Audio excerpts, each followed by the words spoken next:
Manaso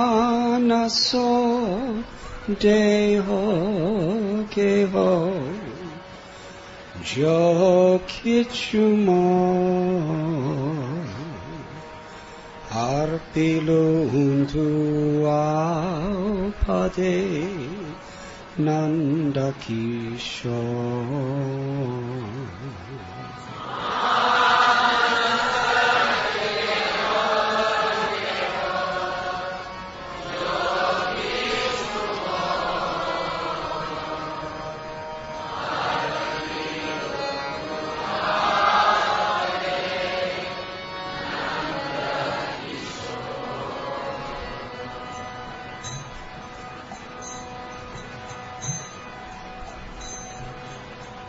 Manaso deho geho jo kichumo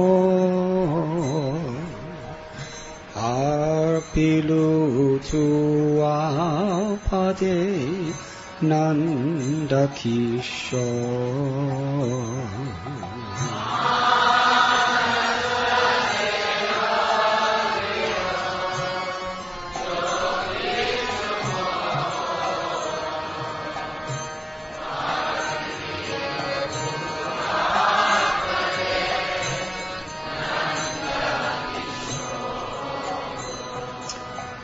Manaso deho geho jo kichumo arpiluntu apade nandakisho.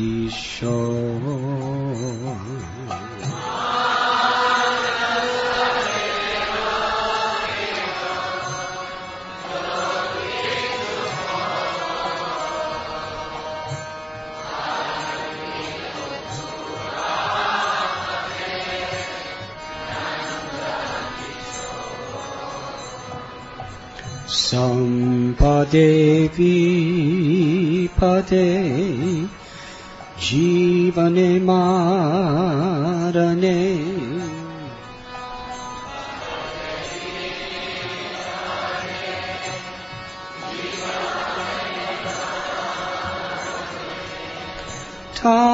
tayamama gelatuao opadavarane.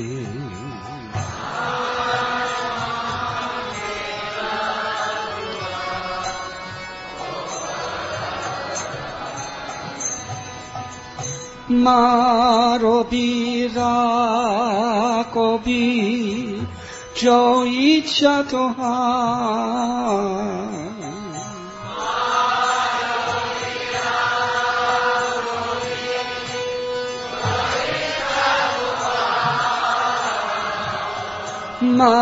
Marobira kobi jo icha tohara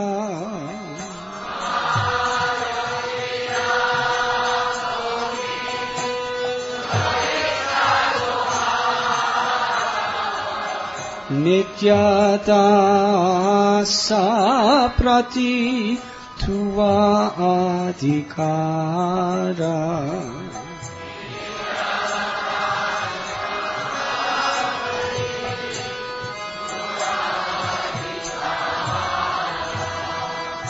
Nityata saprati tuva adhikara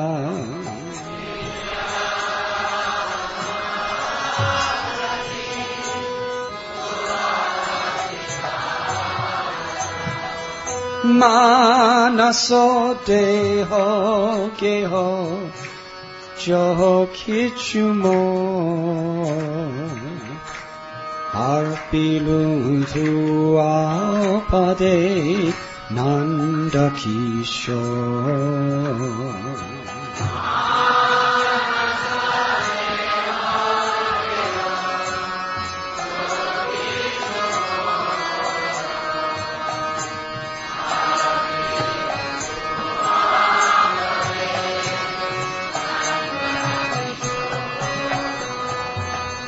Janma bimoy icha jadito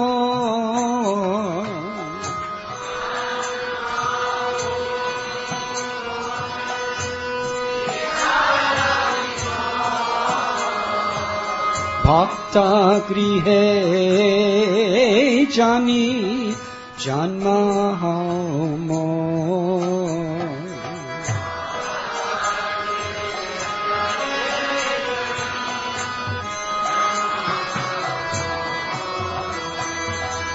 Manaso deho keho jo kichumo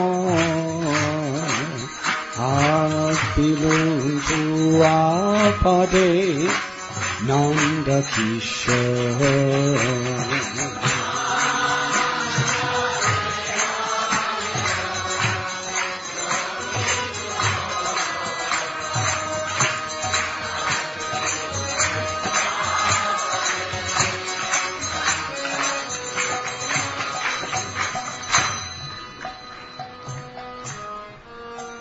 Kita janmahao yatha tu atas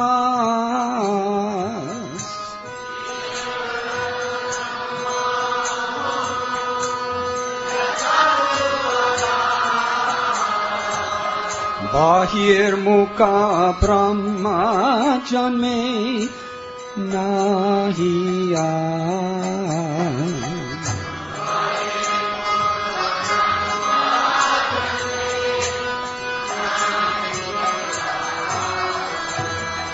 Manaso deho geho jo kichumo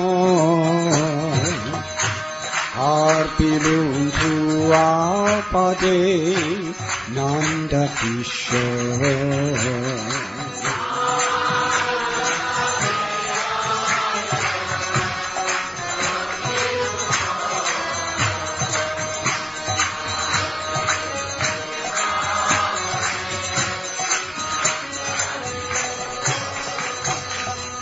Bhakti mukti spriha dihina je bhakta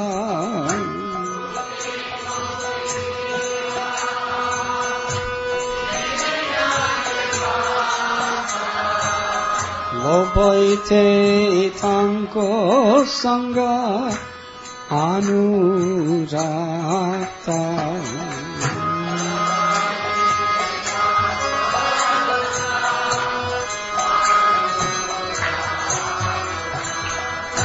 Manaso deho geho jo kichumo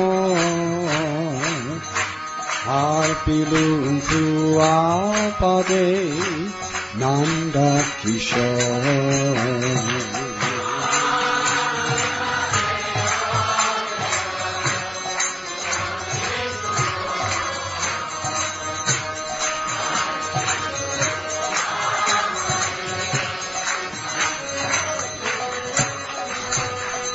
Janaka janani doyita tonai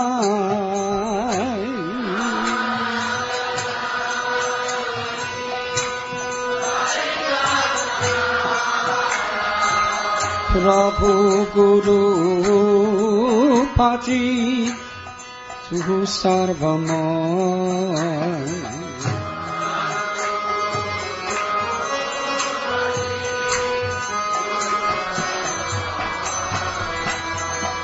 Manaso deho geho jo kichumo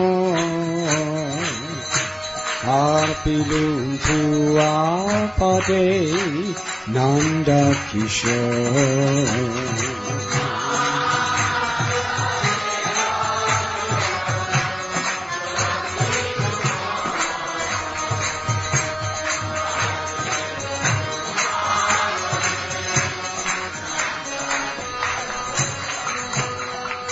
Bakati vinod kohe suno khan Raadhanath tun amar parai.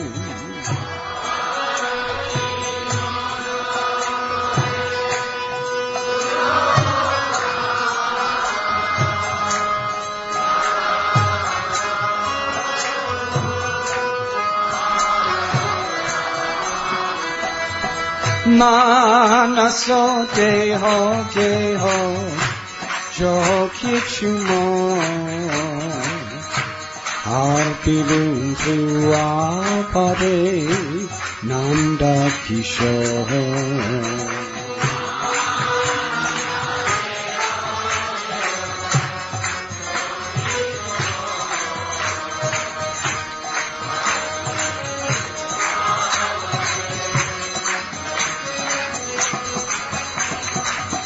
Mano virat kobi jo icha toha nitya dasa prati tua adhikar.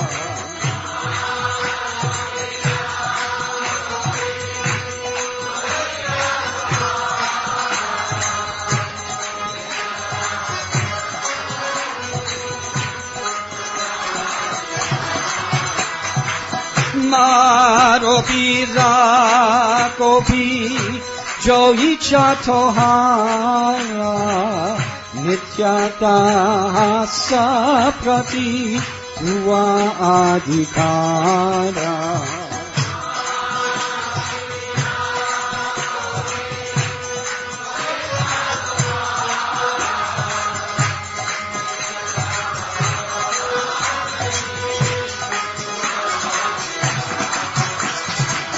Manaso deho deho jo kichumo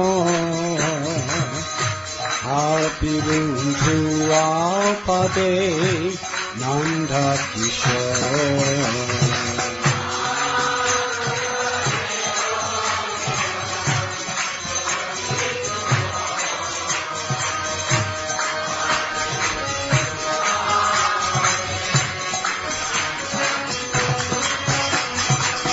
Manaso deho deho jo kichumo harpilum tuapade nanda kishore.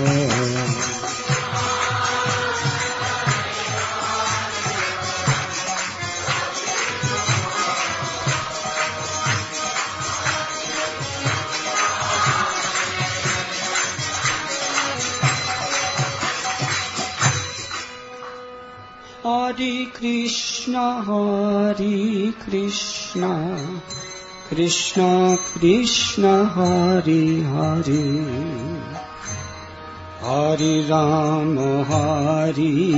Rama, Rama Rama, Hare Hare.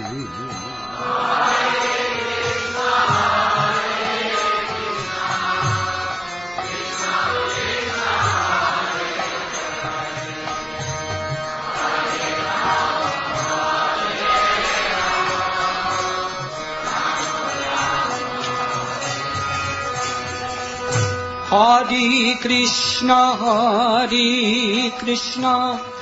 Krishna Krishna, Hare Hare, Hare Rama, Rama Rama, Hare Hare.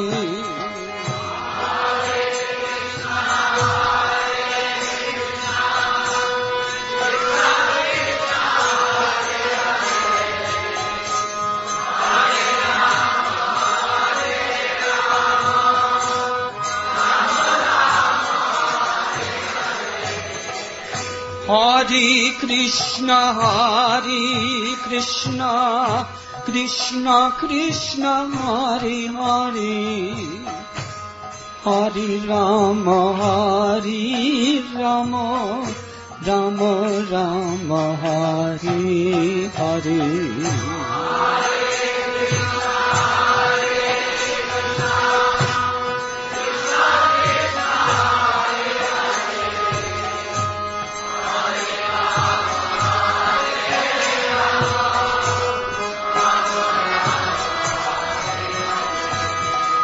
Hare Krishna, Krishna Krishna, Hare Hare, Hare Rama, Rama Rama, Hare Hare.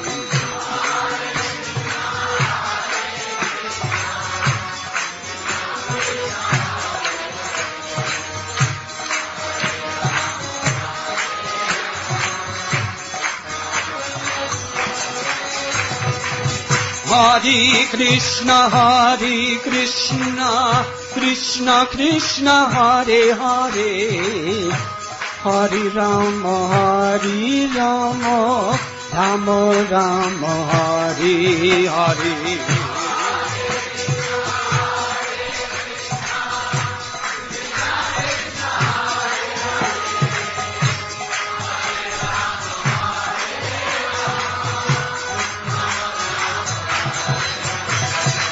Hare Krishna, Krishna Krishna, Hare Hare, Hare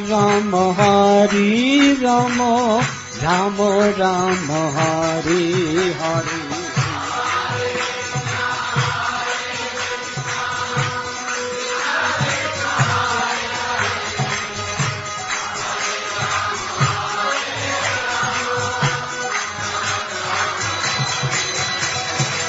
Hare Krishna,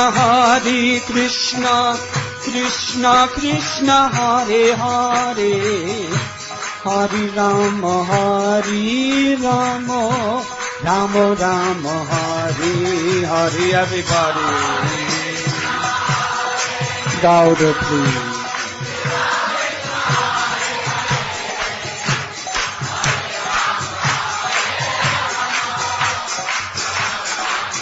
Haribo, Hare Krishna, Krishna Krishna, Hare Hare, Hare Rama, Rama Rama, Hare Hare.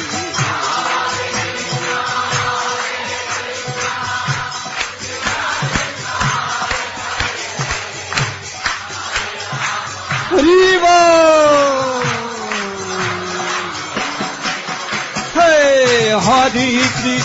Hare Krishna, Krishna Krishna, Hare Hare, Hare Rama, Rama Rama, Hare Hare.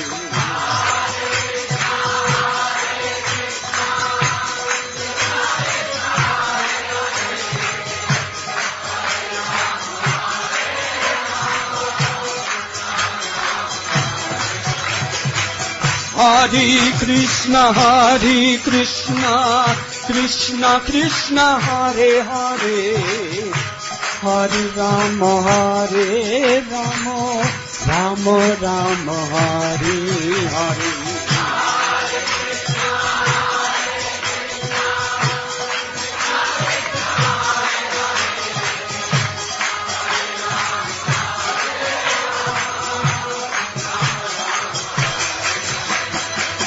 Hare Krishna, Krishna Krishna, Hare Hare, Hare Rama,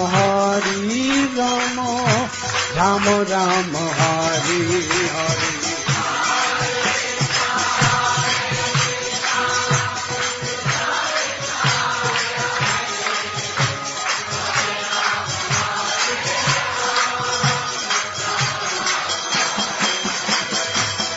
Hare Krishna, Krishna Krishna, Hare Hare, Hare Rama, Rama Rama, Hare Hare.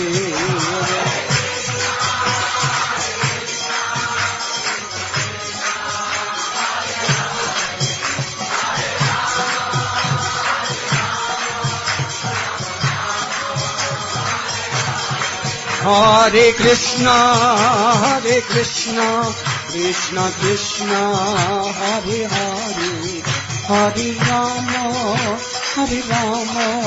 Rama Rama, Hare Hare.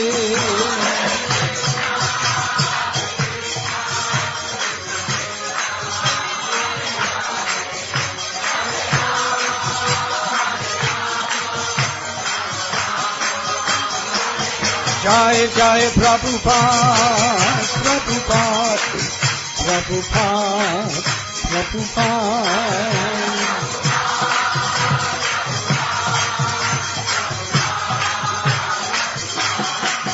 Gurudev, Gurudev, Gurudev, Gurudev.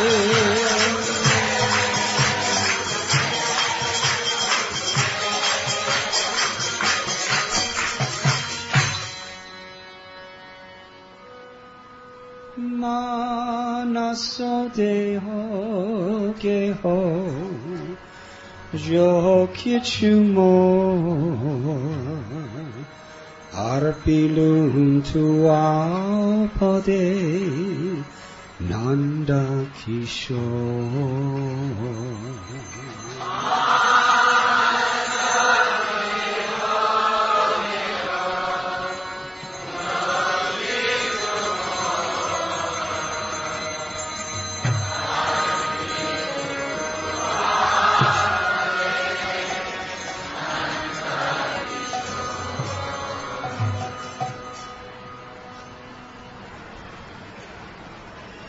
Mind, body, and family, whatever may be mine, I have surrendered at your lotus feet, O youthful son of Nanda.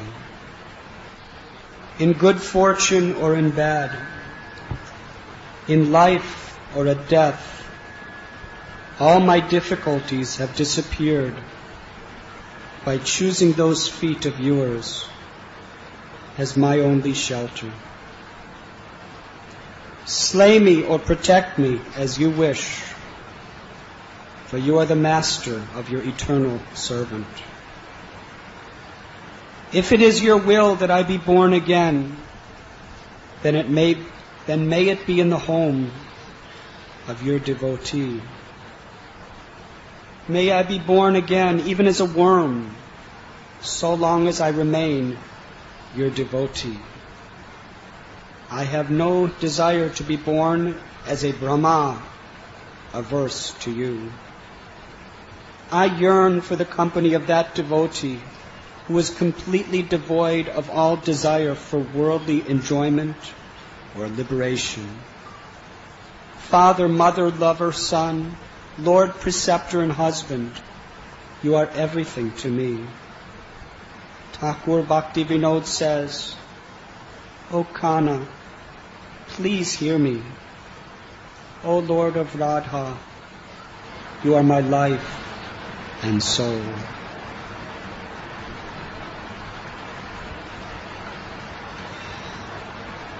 Hare Krishna. I wish to sincerely offer my gratitude to all of you for so kindly utilizing this precious time to come to Sri Radha Gopinath Temple to pursue the purification of the heart and the true perfection of life.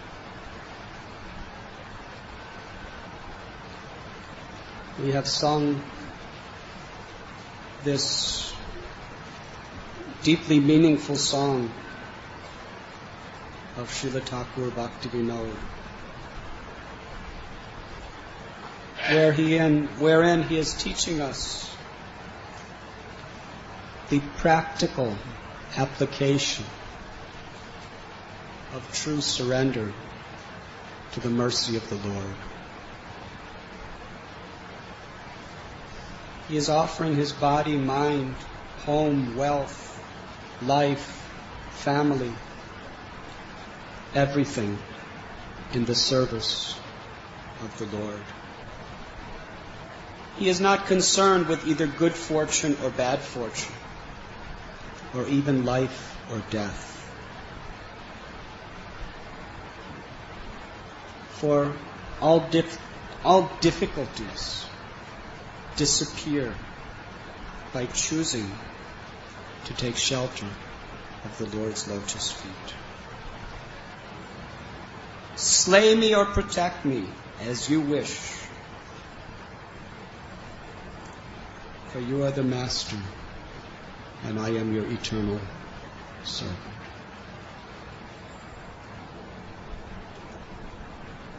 Srila Prabhupada writes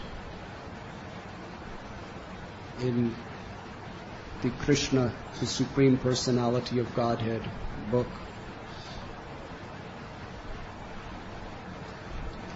one's greatness has to be estimated by how one tolerates provoking situations.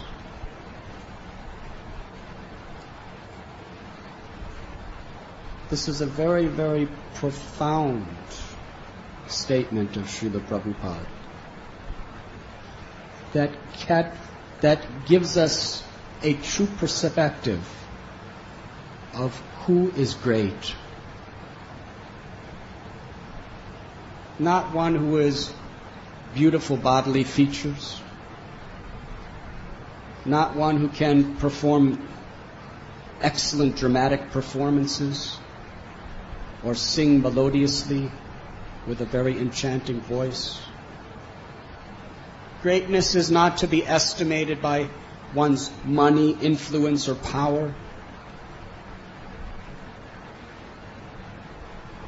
One's greatness is not to be estimated by one's physical strength or athletic abilities. One's greatness has to be estimated according to how one is able to tolerate provoking situations. Provoking means very difficult situations.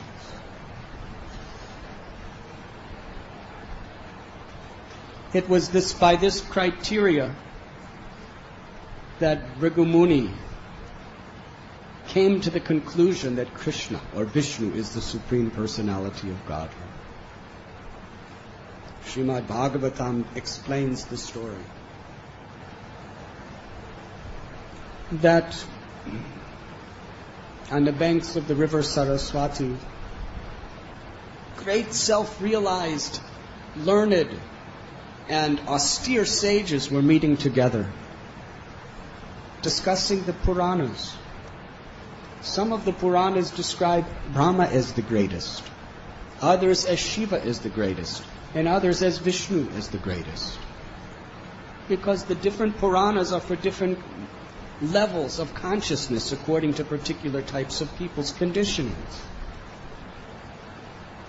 Traigunya Vishaya Veda Nistraigunya Bhavarjuna. Krishna describes that the Vedas mainly deal with the three modes of material nature. The Vedic literatures, and for that matter, most all scriptures throughout the world in history, are dealing with people who are deeply entrenched in the modes of material nature and trying to elevate their consciousness to a higher level.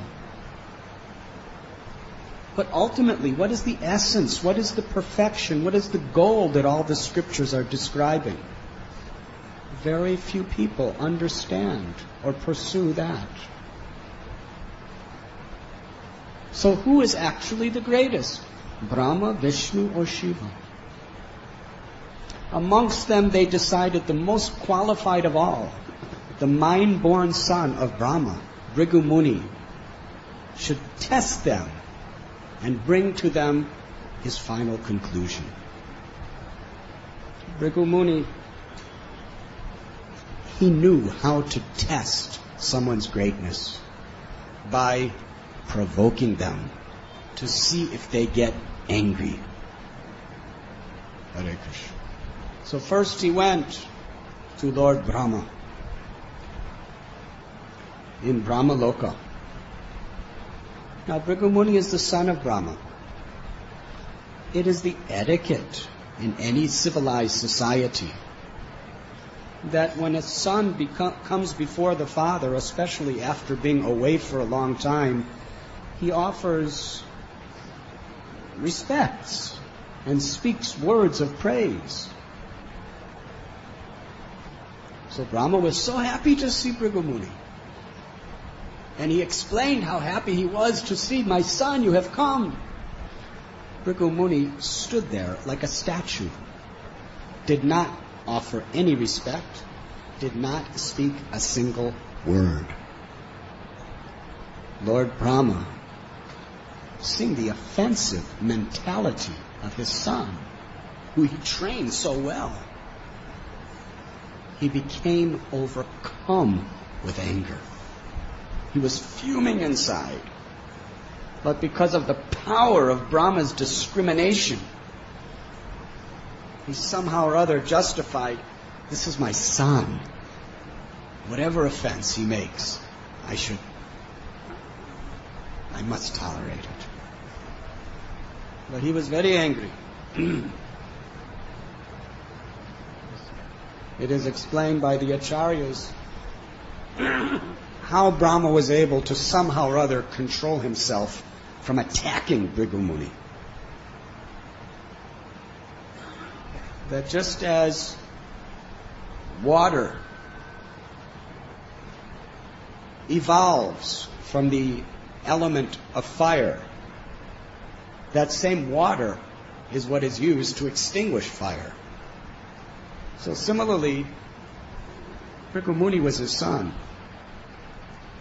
And just as his son was ignited such fire, that same son who was born of that fire, who was born of him, was, by meditating on his relationship with him, was able to somehow or other extinguish his anger.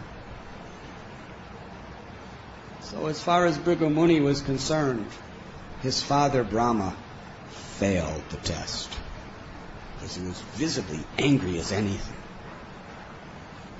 Then he went to his brother, elder brother, Lord Shiva, at Kailash. When Shiva saw his brother Bhrigu coming after a long time, he was so happy. He got up from his seat. Parvati was with him. And he said, Bhrigu, my dear brother, I'm so happy to see you. Welcome, welcome. And he came to embrace him. And Bhrigu Muni, with his lips in distaste, in a disgusted expression, he said, don't you touch me, you heretic. Your body is filthy. You rub it with ashes. You associate with ghosts and all kinds of lowly beings. You have snakes. You're filthy. Do not contaminate me, lest I have to jump in the Ganges to take bath for purification.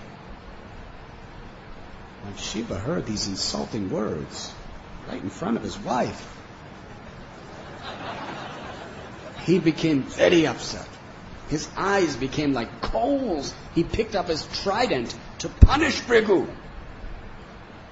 And somehow Parvati fell at Lord Shiva's feet and said, he's your brother, forgive him, excuse him, please, please. He's a Brahmin. So Shiva cooled down. He failed the test. Then he went to Svetadweep, the abode of Vishnu. Lord Vishnu was laying with his head on the lap of Lakshmi Devi, relaxing very nicely.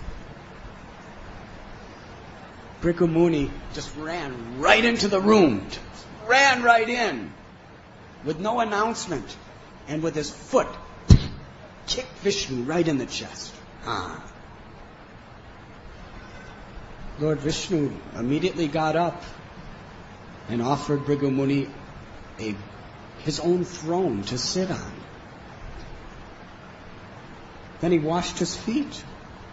And he said, Bhrigu, I'm very sorry. Due to my neglect, I did not properly stand up to receive you. I am so honored. Your lotus feet, the feet of a celebrated Brahmin like you, can purify even the holy places. Therefore, now my chest has become a holy place. Because your lotus feet have touched my chest, now I believe that Lakshmi Devi will live there forever and never leave me. Such a good fortune you have bestowed upon me. But I regret that your feet are so soft, so tender, and my chest is hard like a thunderbolt. Perhaps I have committed the offense, not only of not welcoming you properly, but of hurting your feet. So please let me massage them to make them feel nice. He massaged the lotus feet of Bhrigu Muni. Bhrigu Muni was stunned. Literally, he was practically paralyzed in ecstasy. He couldn't move. He couldn't speak. Tears of ecstatic love were flowing from his eyes for a long time. According to Sri Chaitanya Bhagavat, after a long time of being stunned in ecstasy, he began to dance in ecstasy. Couldn't say a word. He left that place, returned to the banks of the Saraswati to tell the great sages that he committed a mental offense to Lord Brahma, and he became angry. Worse than a mental offense is an offense with words. He committed such an offense to Lord Shankar, he became angry. But the worst of all offenses is corporal, physical offense. He didn't slap Vishnu with his hand, but worse than that, he kicked him with his foot. That's the most humiliating, insulting thing you can do to a person. And Lord Vishnu, with great humility and forbearance, accepted that he was the one who made it an offense. After hearing this, all the great sages unanimously agreed that Vishnu is supreme.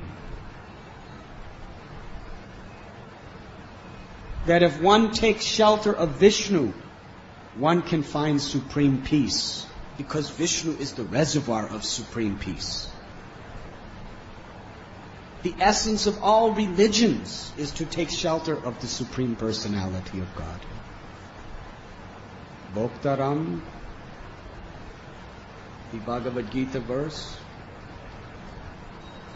describes how one who surrenders to the Supreme Personality of Godhead, knowing Him to be the supreme proprietor of everything, the supreme goal of all sacrifices, the supreme enjoyer and the best friend of everyone, he alone attains true peace. Prabhupada called this the peace formula, surrendering to God. And those who take shelter of Krishna, they become great. Because the great manifests through them. This is the meaning of taking shelter. To submit oneself to be an instrument of the great. One who is a devotee of the great manifests the quality of greatness. And what is greatness? The ability to tolerate provoking situations.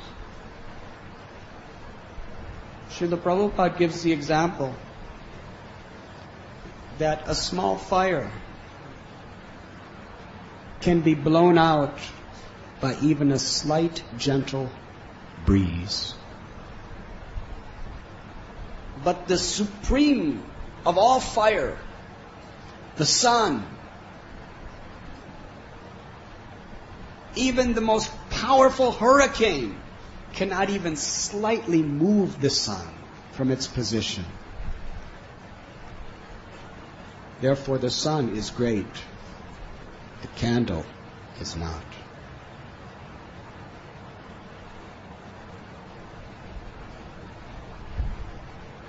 It is provoking situations that not only test our realization in Krishna consciousness, but it is those same provoking situations that give us the opportunity to become great.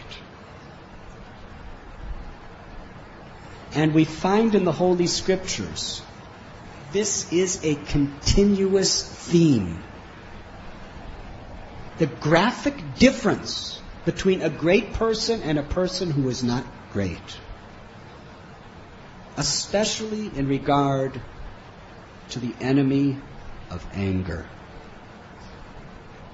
Kama esha, krodha esha, rajoguna samudbhava.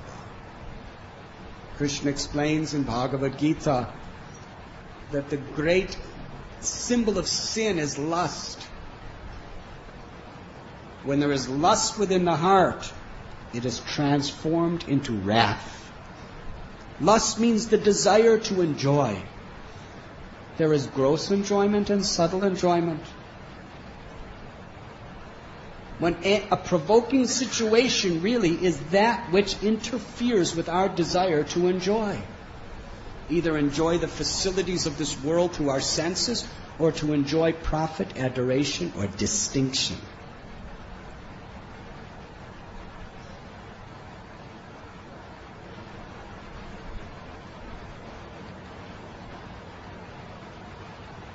Srimad Bhagavatam describes so many stories. Ramayana, Mahabharata, the Puranas, the Sri Chaitanya Charitamrita, which reveal how great personalities are able to tolerate their anger. Now, how does Srila Prabhupada define tolerance? In many cases, Prabhupada describes tolerance as the ability to forgive. Even when we are offended. Let's take the example of Maharaj Parikshit. When he was just an embryo in the womb of his mother, Ashwatthama tried to kill him with Brahmastra. But Parikshit Maharaj, he was able to see the Lord come into his womb to protect him. Why did the Lord enter his womb? Because his mother, Uttara, knowing that she was in a totally helpless condition, cried out to Krishna, "Please save my child." And Krishna always hears the prayers of his sincere devotees.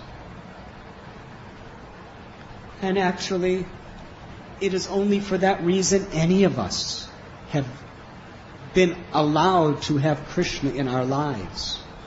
Because great personalities have prayed for our salvation. When the great souls pray for us, Krishna makes himself accessible. And then it is our free will of how we receive his mercy.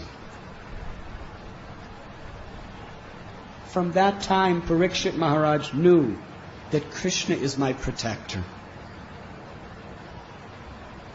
Sutta Goswami described to the sages of Naimisharanya how incredibly compassionate Parikshit Maharaj was as the king of the world.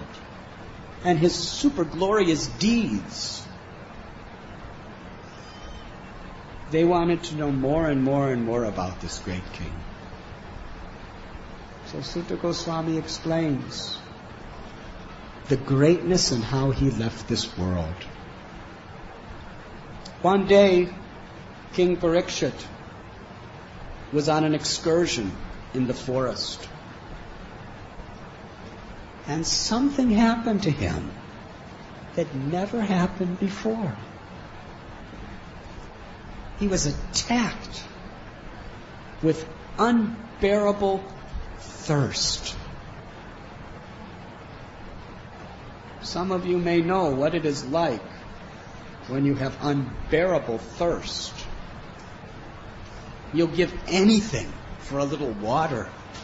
Nothing else can satisfy you.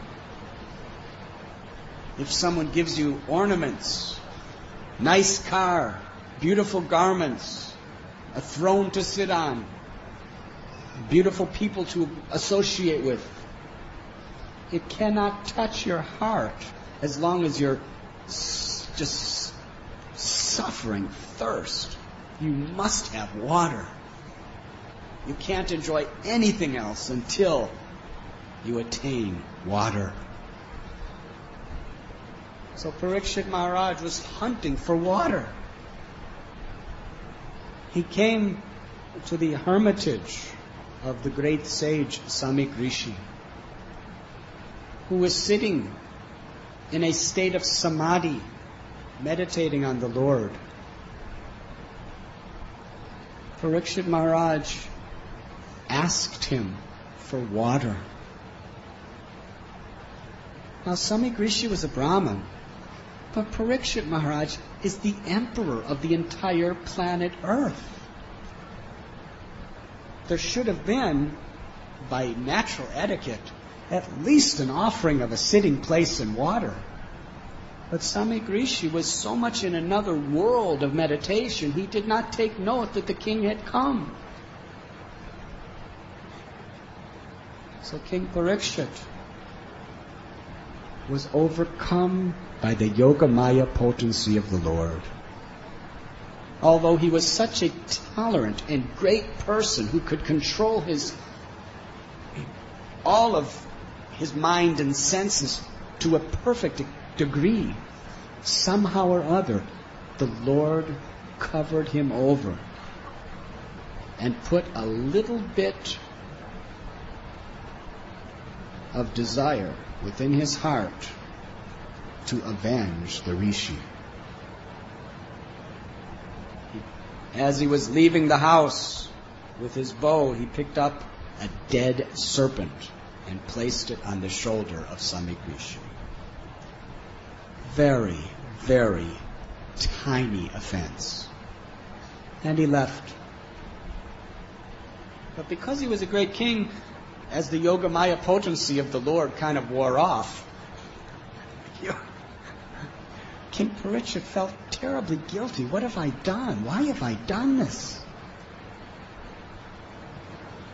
Meanwhile, the son of Samik Rishi, he was inexperienced, immature, and very, very puffed up. Because he was a Brahmin. He was the son of a powerful Brahmin. And he was trained in such a way that he had Brahminical powers. Because he had these opulences of knowledge and power,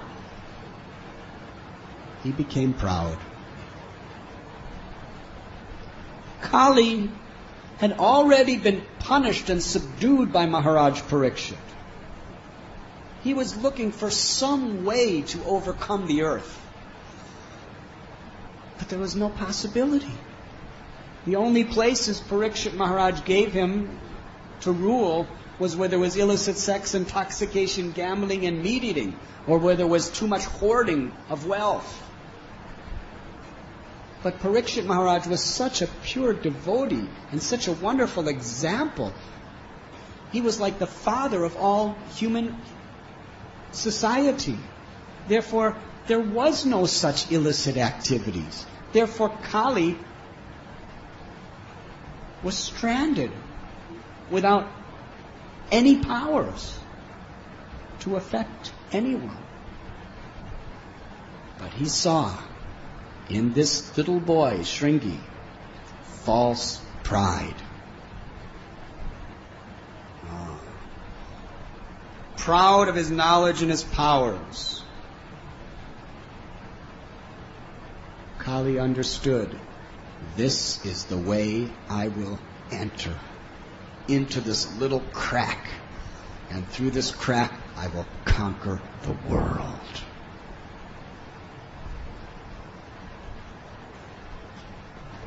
He influenced Shringi to become so angry, so outraged, He spoke to his playmates that this rascal person, he has offended a Brahmin. Since when does the crows and the watchdogs have a right to enter into the homes of their masters and offend them? What to speak of eat off the same plate as them? The Kshatriyas are simply like watchdogs. They're supposed to stay outside of the house of the Brahmins and protect them. But this king, due to his impudence, has lost all proper behavior, and he has offended my father. Now watch what I will do. He sipped water from the Kaushik River, and then he pronounced a curse. On 7 days from today, this low-class person in the guise of a king will meet his death by the snake bird Takshaka. I proclaim this curse.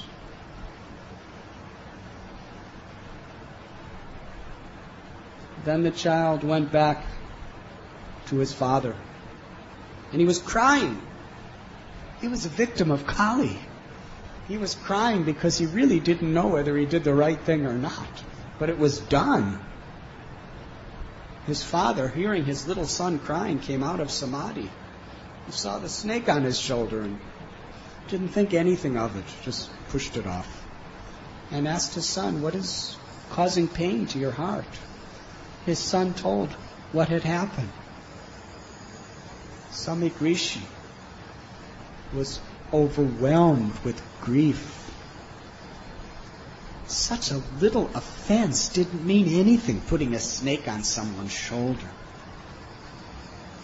He told his son, do you not know that King Parikshit is a pure devotee of Lord Krishna? It is due to him that religiosity and spirituality is permeating the whole earth. Without him, dacoits, thieves, and rogues will plunder the common people. He knew what was in store in the age of Kali. He grieved piteously.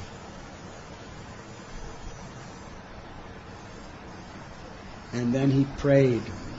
He prayed to the Supreme Personality of Godhead to forgive his son for this horrible offense. Meanwhile, King Parikshit was in his palace, and he was thinking in his mind that I have committed an offense. Let whatever reaction is meant for me come now. Whatever Krishna sees fit to do to punish me, I am willing to accept.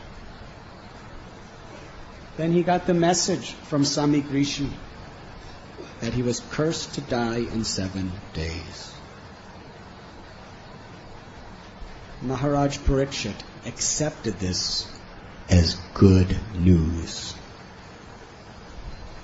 He saw this as the mercy of the Supreme Personality of Godhead, an opportunity to detach himself from all the entanglements of social and domestic affairs in this world, and to completely take shelter of the Lord. As Thakur Bhaktivinoda prays, slay me or protect me as you wish, for you are the master of your eternal servant. This truly was the practical example of Maharaj Parikshit.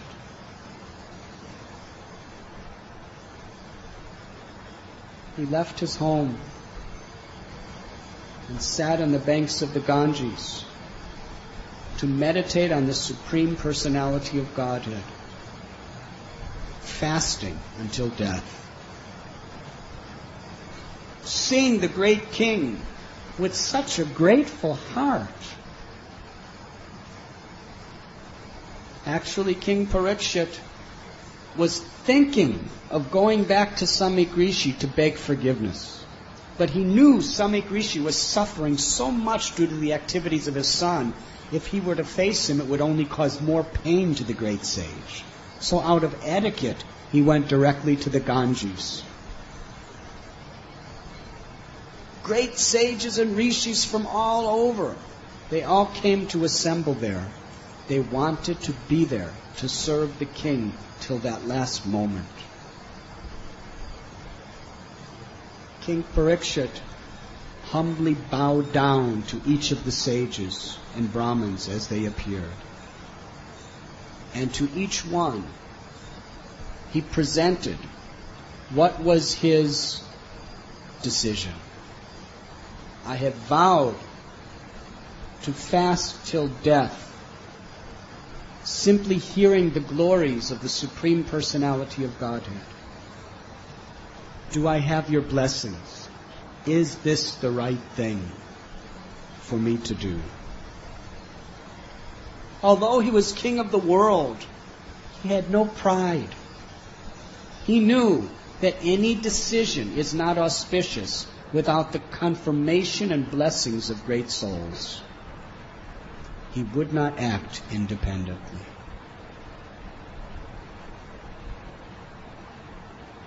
All the great souls who assembled, they bestowed their full blessings upon him. They confirmed that, yes, this is a glorious thing you are about to do, and we will be here with you until you leave this world. Then Parikshit Maharaj, with folded palms and lowered head of humility, asked two questions of the great sages. What is the highest occupation for people living in this world, for all classes of people living in this world? And what is the prime duty of a person who is about to die? It was at that time that the great son of Vyasadeva, Sukadev Goswami, appeared and spoke Srimad Bhagavatam to answer these two questions for Maharaj Parikshit.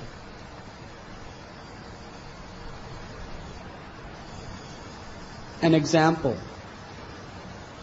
Shringi, because of his false pride, although Brahman with great powers, a little offense, and he became so wrathful, he cursed a man to die. And King Parikshit, he didn't deserve that by all social, ethical, or moral standards. But he did not become angry. Parikshit Maharaj had the power to counter curse Shringi and Samik Rishi and kill them. He had the power to send his armies in to destroy them. But he forgave them. He considered he deserved it for his offense, and he took shelter of the Supreme Personality of God. Therefore, Parikshit Maharaj is celebrated even 5,000 years later as a great personality because of how he tolerated a provoking situation.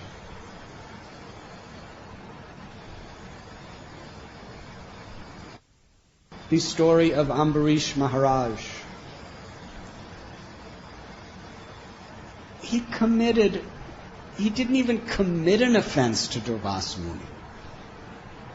At Madhuban, on bank of Jamuna, in Brajbhumi, Ambarish Maharaj was performing a whole year Ekadasi fast. And it was just the time to break the fast. This was in a previous yuga, where all these technicalities were very, very important to observe. So just at that moment, when he had to break the fast, Durvasa Muni comes to his house. And he receives him with so much affection. Durvas Muni's, I want to take bath, then I will come for prasad. While he was in bath,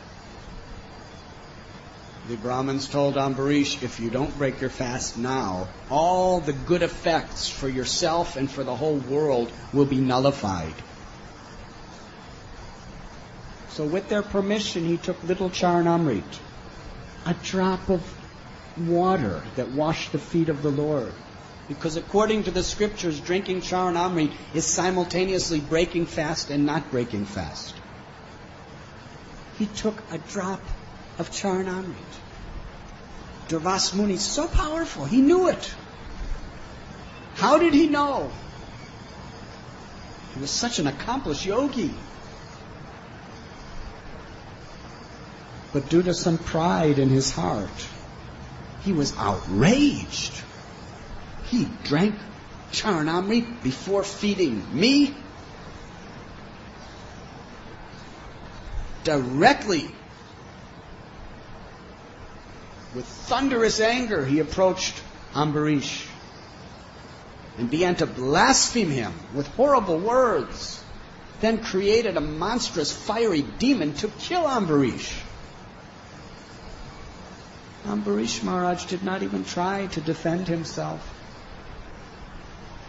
He just offered his respectful obeisances to the Supreme Personality of Godhead. Slay me or protect me, as you wish. You are the master and I am your eternal servant. In that spirit, Ambarish Maharaj simply accepted the Lord's mercy in whatever way it came. Thus the Lord, who always protects his devotees, sent Sudarshan, who killed the fiery demon and attacked Durvasa Muni, who fled. He ran, he flew, he went to Indraloka, to Brahmaloka. Brahma said, it is Vishnu's chakra, I cannot help you. He went to Shiva Loka. He's an expansion of Shiva.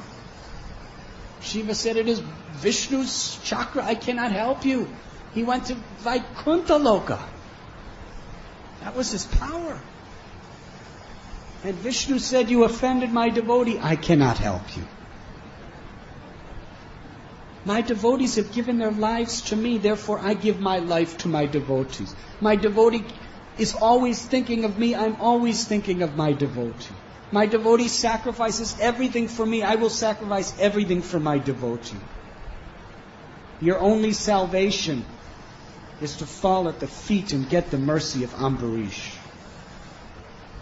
Durvas Muni came back to Madhuban, where Ambarish was still standing, waiting to serve his guest prasad.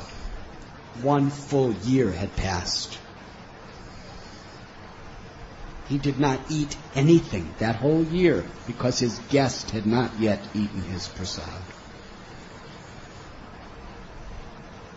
Durvasa Muni came falling at his feet while Sudarshan Chakra was still right behind him, begging forgiveness. Ambarish Maharaj prayed to Sudarshan Chakra, the all-auspicious servant of the Lord, to be merciful. He prayed to the Lord to forgive Durvasa Muni. Ambarish Maharaj considered, due to his offense, Durvasa Muni didn't eat for 1 year, and sat him down and served him with such love and respect. Another example. A slight offense to Durvas, and he was a victim of anger. A horrible, terrible offense to Ambarish. And he simply took shelter of the Lord, tolerated his mind and senses, and gave forgiveness to to Durvasa. The story of Gopal Chapala, who tried to ruin the reputation of Srivas Thakur by putting all tantric paraphernalia for worship in front of his house so that the whole Navadvip would think that Srivas was actually a tantric, materialistic person. Therefore, all these kirtans going on in his house must be obscene, sinful, immoral. Srivas Thakur came out of his house and saw all this, called all the people of Navadvip and said, "It has been exposed that I am actually a tantric worshipper of Durga." But nobody believed him. Rather, they cleaned with cow dung and made everything nice. He did not seek revenge. He saw it as the mercy of the Lord. Param drisva nivartate. Srila Prabhupada explains what it means to experience a higher taste. To see within material nature the merciful hand of Krishna. Nothing happens by chance. If we look for the spiritual energy, if we look for the mercy of the Lord, that is what we will find everywhere, in all circumstances. But the only way we can do that is if we're actually and sincerely trying to be humble. Haridas Thakur is another prime example. They beat him in 22 marketplaces. And how did he react to the people blaspheming him and beating him and sentencing him to torture and death? He was praying to the Lord to forgive them. Another example is Prahlad. What was Prahlad's offense to Hiranyakashipu? He was respectful to his father. He honored his father. He offered his obeisances. He spoke sweet, polite words. He was a perfect, obedient son in every respect except he was honest that he loved Krishna. That's all. And for that slight offense, his father wanted to kill his 5-year-old son. Hiranyakashipu was outraged for something small. And how did Prahlad Maharaj respond to being thrown into pits of snakes, being stabbed with tridents, thrown into ocean, thrown under mountains, into fire, fed deadly poison, under massive boulders? He was never angry with his father. He was humble. He accepted every situation as an opportunity to simply remember Krishna, to take shelter of Krishna. And in the end, the only thing he asked of Lord Narasimhadev was, "Please forgive my father, give him liberation." This is greatness. Throughout our Vaishnava histories, throughout our Vaishnava scriptures, this is constant theme. Why? Because it is absolutely necessary for every aspiring devotee to understand this principle and apply it to their life. You cannot really make proper spiritual advancement unless you are able to forgive people who offend you. Mundane, egoistic consciousness is to hold grudges, to avenge people, to wish bad for people. Certainly, if someone offends the Lord or his devotees, we should protect. But when offenses come to us, our greatness has to be estimated according to how we tolerate those provoking situations. And Krishna, he is, as the Paramatma, the supreme professor who is grading us every time he sends a test. And our spiritual advancement is going to be determined according to how we show Krishna our sincerity, to live by this principle. Trinadapi sunichena taror iva sahishnana. Amanina manadena kirtaniya sadahari. When Lord Chaitanya Mahaprabhu composed this beautiful sloka, which many of our acharyas consider the crest jewel of all purposes of life, to live by this principle, it was for this reason. Unless we are actually trying to practice humility, tolerance, the offering of respect and not expecting respect, we cannot really take shelter of the holy name.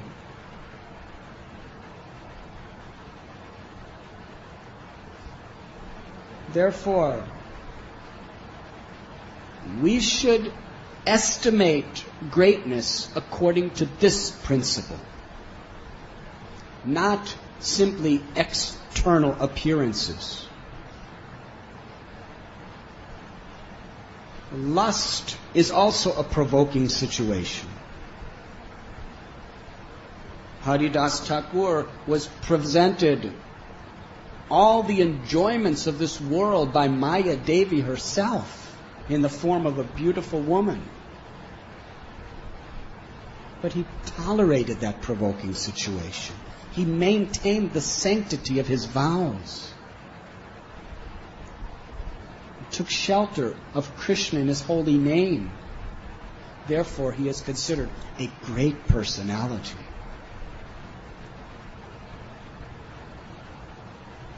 In marriage, there is provoking situations. I've never been married, but I have heard, and I've read some things also, that there's many, many provoking situations, maybe at every moment. Two egos, a man and a woman living in the same house. Very difficult. And then children, and every parent wants to be the controller of their children, but every parent realizes, I cannot control them. It's very humiliating. It's insulting to the ego. When the wife doesn't listen to the husband, when the husband doesn't properly appreciate the wife, and when the children act completely contrary to whatever the mother and father are telling them, it's very humiliating situations, very provoking.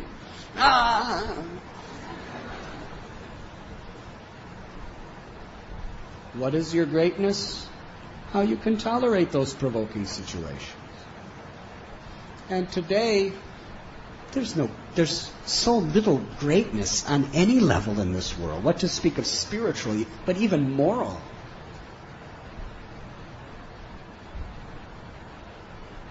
Previously, no matter what difficulties were there between husband and wife, somehow or other they somehow tolerate and adjust and maintain the sanctity of their vows. But in this age, when things are not conducive to our enjoyment, provoking situations create such a network or chain reaction of violent reactions. In the Western world, 67% of such marriages end in divorce because people just can't tolerate provoking situations.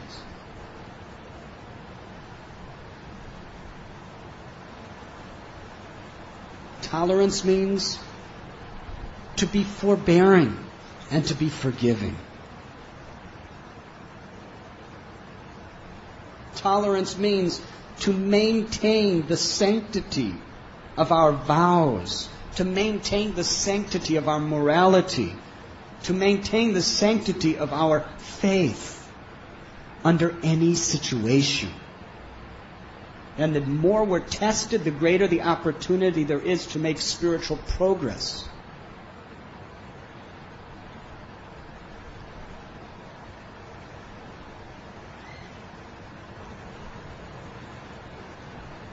Sometimes when we become very expert at anything, we become proud. And that pride builds a certain estimation of ourselves within our own minds. And when people do not respect us according to what we think we expect, our mind burns like fire. When that happens, that should simply be the evidence that I am really a neophyte. I haven't understood. I must really, really work hard to purify myself. A great personality considers himself or herself to be the servant of the servant of the servant. He sees every opportunity every situation as an opportunity to take shelter of the Lord, not take shelter of material solutions to our problems. Durvas Muni, Shringi, Gopal Chapala, all these personalities, Hiranyakashipu, they tried to find material solutions to what they considered a provoking situation. But the Vaishnavas, they took shelter of the Supreme Personality of Godhead. This theme, I will repeat it again, because the theme is repeated again and again and again. It's practically everywhere in Srimad Bhagavatam and Chaitanya Charitamrita, the most important of the Vaishnava scriptures. Why? Because it's all important to understand.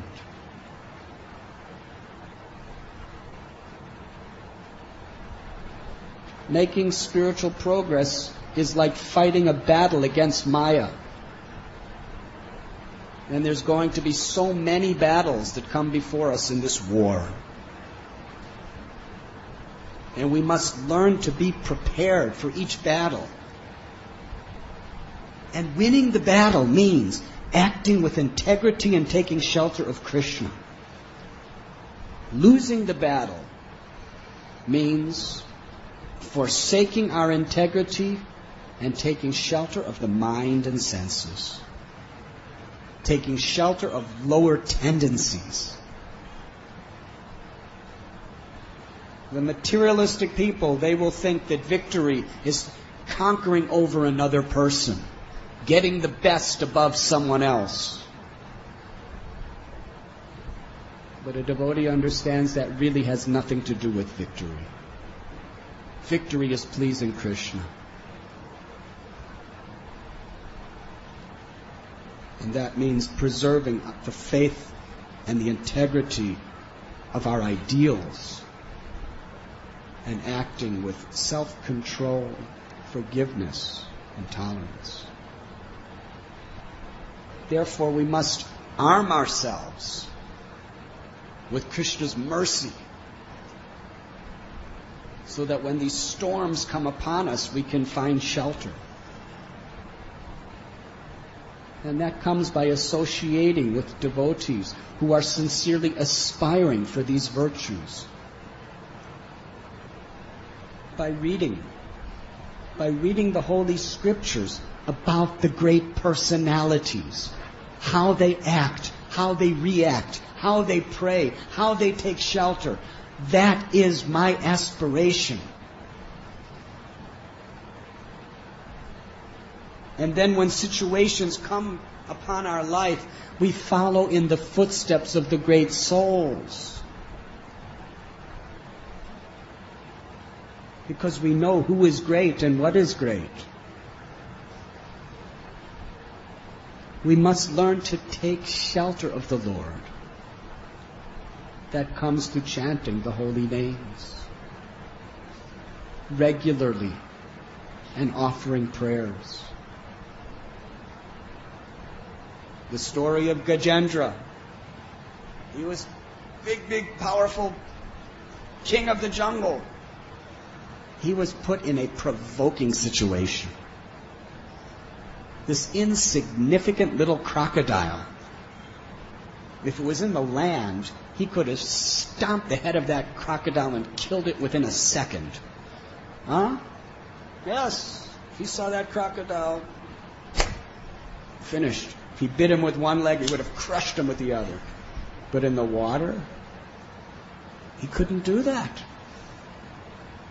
The water is the crocodile's abode. In the water, crocodile is king. And the land, Gajendra was king. So even though he was so big, strong, the lions and tigers would run away from him in fear when he looked at them in disapproval. But he was in a situation where he tried everything to save himself. It was a terribly provoking situation. And ultimately, what did he do? He lifted a lotus flower and offered it to the Supreme Personality of Godhead and offered beautiful prayers of complete surrender. In essence, what did he pray? Slay me or protect me as you wish, for you are the Master and I am your eternal servant.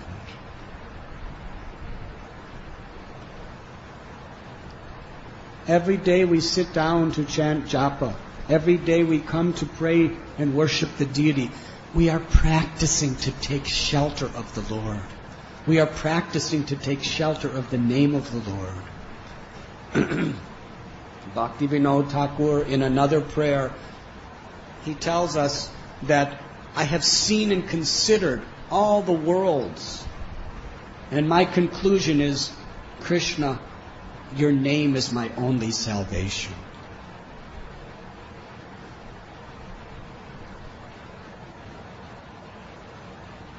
So we must practice taking shelter of the holy name. Practice hearing about the great souls and their devotion to the Lord. And sincerely, earnestly, and honestly try to follow in the footsteps of the great souls in our everyday life.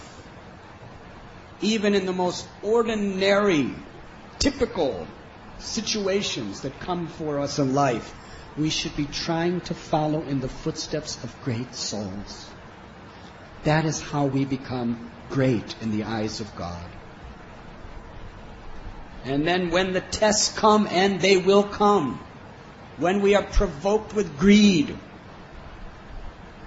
we want to accumulate more and more and more and more and more, and we want to use that greed according to our own whimsical, independent desires. That's provocation of Maya. We understand that this money belongs to God. It's a test that my mind and senses are telling me to use it for some other purpose. It should be used in harmony with the will of God, with the blessings of the great souls. Greed is a provocation. Anger is one of the worst provocations. Lust, envy, pride, illusion. These 6 enemies within the mind will provoke us in various ways in our life. We must learn to tolerate them without being disturbed, without letting them disturb the integrity of the ideals that we are living for. And that is possible. That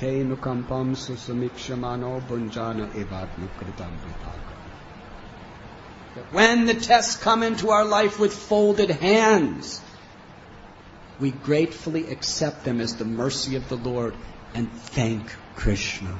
Offer obeisances to Krishna.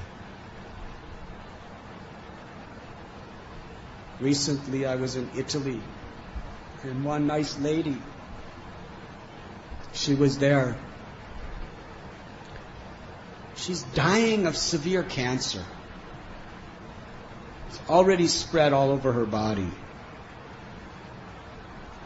And yet, she just comes to the programs smiling, chanting, whatever possibility she can. She dances. She looks happier than anyone else in the room. And all the devotees are happy. She's so happy looking. She's so grateful. She's so grateful. Devotees are praying for her. I spoke to her. She said, how lucky, how fortunate I am. There's people who are praying for me. If I didn't have this disease, they wouldn't be praying for me. What a great fortune. What a great blessing. She wasn't attached to living or dying. She was simply attached to accepting Krishna's mercy with a grateful heart. This is the reality of a person who practices following in the footsteps of great souls. Living examples.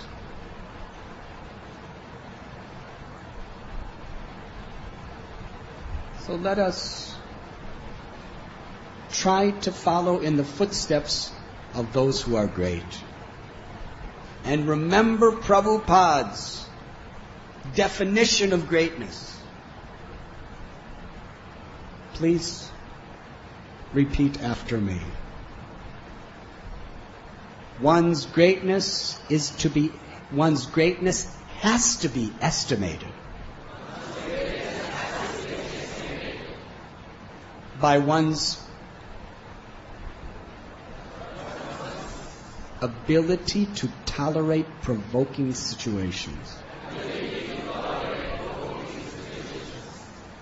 Much louder from the core of your heart, please. One's greatness has to be estimated. By one's ability to tolerate provoking situations. Much louder, please. One's greatness has to be estimated. By one's ability to tolerate provoking situations. Much louder, please. Especially emphasize provoking. One's greatness has to be estimated. By one's ability to tolerate provoking situations.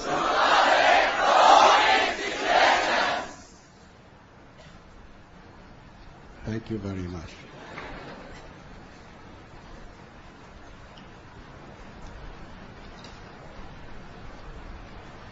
Is there any questions?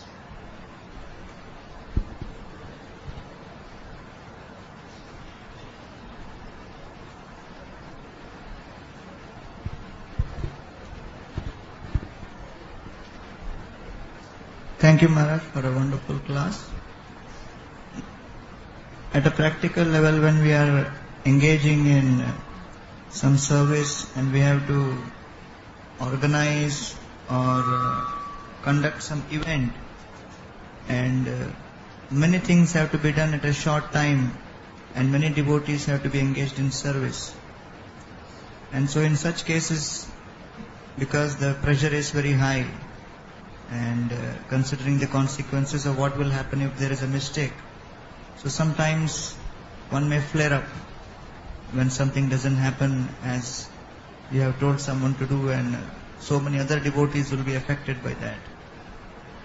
So in such cases, what is the practical advice? How to keep one's cool?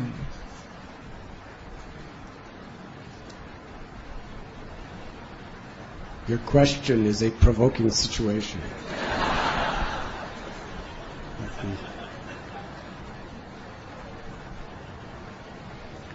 When we are trying to serve the Vaishnavas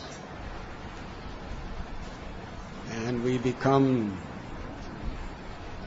excited, sometimes overexcited, in trying under the pressure of our service.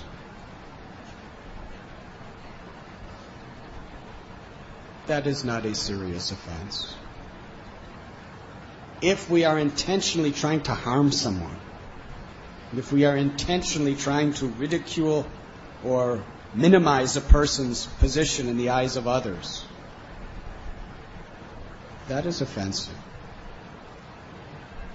But if we simply, no, you do like that, not like that, that is not offensive.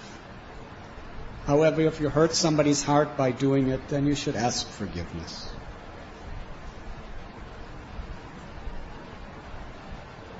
But the provoking situations is when we are offended, when we are insulted,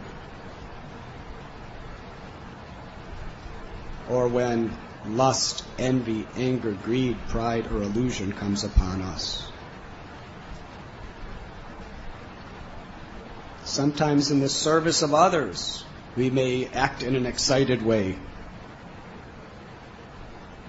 But we should be careful to do it in such a way that we do not hurt the heart of others. And if we do, we should ask forgiveness. But that is not offensive. Offenses is when you deliberately try to avenge someone for what they have done to you. Or when we give in to our lower nature. Does that answer your question?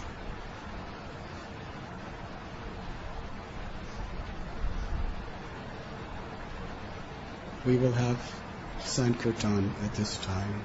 Please, everyone, dance very blissfully and chant the holy names for the pleasure of Sri Radha Gopinath.